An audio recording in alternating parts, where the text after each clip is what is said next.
Along the ancient path of the Monongahela River, Braddock, Pennsylvania sits in the eastern region of Allegheny County, approximately 9 miles outside of Pittsburgh. An industrial suburb, Braddock is home to Andrew Carnegie's first steel mill, the Ecker-Thompson Works. Operating since 1875, it is the last functioning steel mill in the region.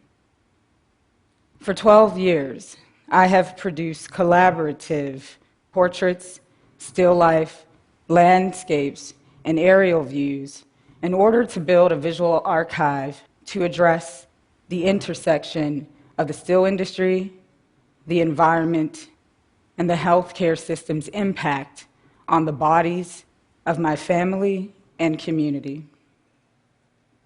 The tradition and grand narrative of Braddock is mostly comprised of stories of industrialists and trade unions. Currently, the new narrative about Braddock, a poster child for Rust Belt revitalization, is a story of urban pioneers discovering a new frontier. Mass media has omitted the fact that Braddock is predominantly Black. Our existence has been co-opted, silenced, and erased. Fourth generation in a lineage of women, I was raised under the protection and care of Grandma Ruby off 8th Street at 805 Washington Avenue. She worked as a manager for Goodwill. Mom was a nurse's aide. She watched the steel mills close and white flight to suburban developments. By the time my generation walked the streets, disinvestment at the local, state, and federal level eroded infrastructure, and the war on drugs dismantled my family and community. Grandma Ruby's stepfather, Gramps, was one of few Black men to retire from Carnegie's mill with his pension. He worked in high temperatures, tearing down and rebuilding furnaces, cleaning up spilt metal and slag. The history of a place is written on the body and the landscape. Areas of heavy truck traffic, exposure to benzene and atomized metals risk cancer and lupus.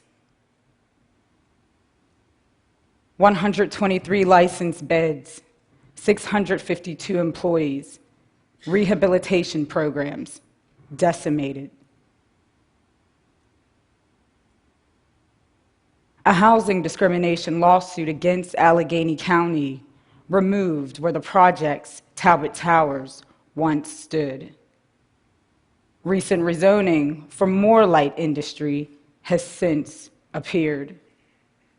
Google Maps and Google Earth pixelations conceal the flammable waste being used to squeeze the Bunn family off their home and land.